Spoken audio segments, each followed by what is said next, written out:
we don't promote positive and ownership of your company. I'm making it cool to be smart. Like, we don't really know how good he is. Biggest spot for you being Tank Davis, I assume? Yeah, I think so. He just don't seem like a real. Like, I'm a real. He's not a good fighter. What he does with his talents is amazing to see. But truthfully, same way he asks, what have I done for the sport of boxing? I think he should look in the mirror and ask himself the same question, because it's like, what have you done? Even the guys you knocked out, they all been on a weight clause, weight drain. It looked good to the public and to the people that don't know. But like, I'm a fighter, I know what's going on. You're taking the less talented fighters and putting them in the ring with yourself and making them look as though as they are on this level, but they're not. He act like he couldn't get a lot of people in the ring, right? Why didn't he try to get a Edwin De Los Santos? Fight somebody that I fought. Go ahead. And you talk bad about my performance, go outperform me. We don't really know how good he is. Yes, he look good with the people that he's in front of, but how good is he? And the same thing could go for me too. Like, you could say like, oh, I haven't been in the ring with a Tank caliber of fighter, so why not find out? What's going on with all my billionaires out there? This the guy, Hoods Billionaire. Welcome to Hoods Billionaire TV. Big favor, big abundance. It's cool to be smart. On today's episode, we're going to be talking about the Gervonta Tank Davis versus Shakur Stevenson fight. Is it going to happen, man? They both been talking real heavy. So let's talk about it, man. So, Gervonta Tank Davis, Shakur Stevenson, man, is the fight going to happen, man? We all would love to see it. Gervonta Tank Davis, 30-0, 28 KOs. Shakur Stevenson, 22-0 with 10 KOs. We love to see it happen at 135. Now, Gervonta stated multiple times that Shakur is on his list of guys that he'd like to fight, right? But then he also stated that Shakur hadn't fought anybody, right? He also stated Shakur hadn't really fought anybody. So, you know, that's just a typical in boxing. You know, when a guy questions a guy's resume, we seen Canelo question Terrence Bud Crawford resume, saying he really only got one quality win. He really just beat Earl Spence. So it is what it is. So that's what Gervonta pretty much is saying about Shakur. Like, he hasn't really fought anybody. Who has he really fought? Right now, Shakur doubled down recently. It was just an interview saying that he could say the same thing about Tank, right? Like, who is Tank really fought? He's saying he really never really fought anybody, and he does a good job of building up nobodies to make them look like they somebody and they on a certain level, but they really not. I personally don't agree with that at all. Anybody really calling out Tank resume, I don't really see it. I mean, at 30-0 with 28 knockouts, he has KO wins. So he has knockout wins over Frank Martin, Ryan Garcia, Mario Barrios, Leo Santa Cruz, and Gamboa.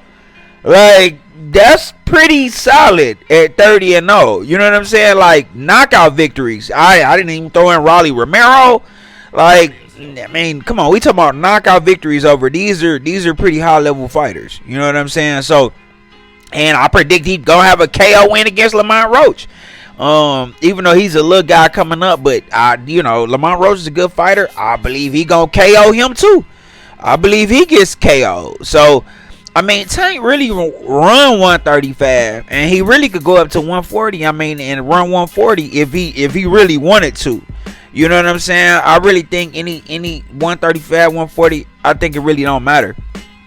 I think Tank runs that. So now Shakur at 22-0, like I said, Gervonta calling out his 22-0 and saying who he really fought. You know, I'll give him the wins over Valdez. He won over Oscar Valdez. He beat Jamel Herring, Artem Harutyunyan, which people was calling out that fight. You seen people leaving and walking out of the stands, which I didn't agree with that. I actually thought it was a good fight, and he fought a real clean fight, stayed in front of him the whole fight. The Edwin De Los Santos fight, I definitely understood that. That's when you start to hear about Shakur running a lot. You start to hear that narrative get pushed a lot after that De Los Santos fight, because he clearly did not want to, brawl with De Los Santos at all. And I mean, that's not boxing. It's the sweet science. So it wasn't even about brawling. It's like he just didn't want to stay in the pocket at all. You know, he just wanted to stick and move, get out the way. And a lot of people would start calling him running behind that. Which, I mean, De Los Santos got a lot of power in their straight right hand. So he just didn't want to take the chance. And I understand that. We don't know if, in all honesty, I don't know if Shakur has a chin or not. Like, I've never really seen him get tested, and that speaks to two things. That speaks to his prowess defensively, right? That speaks to his prowess defensively, that he don't really get touched like that. So we gotta salute that. But also he doesn't really take a lot of chances. You know what I'm saying? He doesn't set himself up to take many chances.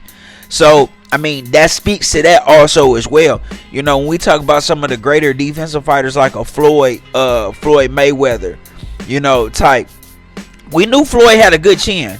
We knew Floyd had a good chin. You know what I'm saying? Floyd, we seen him take shots. We seen Floyd take shots. So it's like we don't know if he has a good chin or not. And I don't think going in there and testing out that chin to see if it works against Tank is the right way to go about it. You know, that's just me personally. I feel like if he never got his chin tested, I feel like it will be tested in a fight against Tank. So I don't know if that's really the right way to go for him to go. But I think we'd all love to see the fight. You know what I mean? I feel like, you know, they just doing what guys do, calling out each other resumes and saying who hasn't fought nobody or what. I did hear where Shakur Stevenson was saying he doesn't mind being the B-side. He doesn't mind taking less money. So those are all good things that I love to hear. He knows, he's saying he know he the B-side. He know he got to take less money. You know, he would just want to make the fight happen at this point. So I think we'd all love to see that fight. I think it's a good fight. I think it's a technical fight because, like, I think a lot of people are just now starting to give Tank a lot of credit for his boxing IQ. I've been doing this for years. I mean, you could go back to many videos that I had on Tank where I've been saying this for years. Tank has a high level boxing IQ and great defense also as well. You know what I'm saying? Good defense, very strategic. He knows how to set everything up. He knows how to download information.